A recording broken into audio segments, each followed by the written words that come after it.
Beb, si Ana. Wala pa. Mag-aalasin ko na, wala pa si Ana. Punta ko muna sa school. Late na ako. Anong oras na? Hapon na.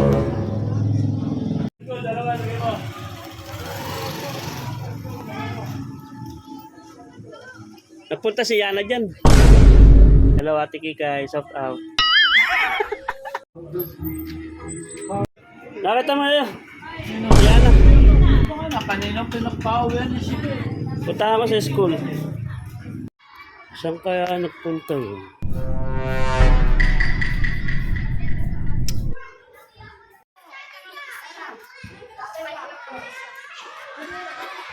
Ayun. Ayan, nagbabadminton. Ayun pala, oh.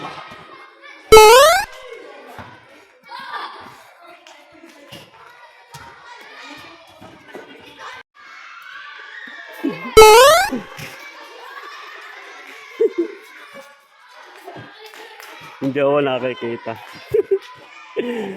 Sige, mag-badminton ka lang. Hindi mo pa ako nakikita. Pero reaction ito pa ako nakikita.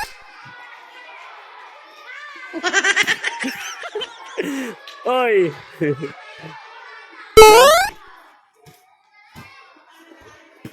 Ay, nako.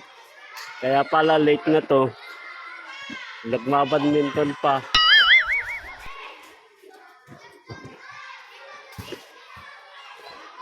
Oy! Uwi na ako. Sabi ko late ka na. Anong oras na eh. Uwi na rin mamaya ha.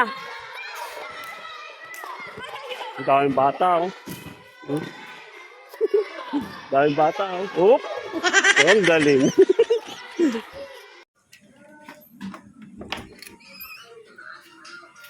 Dilim. Bab. Bulaga. Nandun. Naglalaro. Nagbabadminton. Sabi ko pakatapos niyang mag-badminton saka sa umuwi. Ang dami pa mga estudyante doon.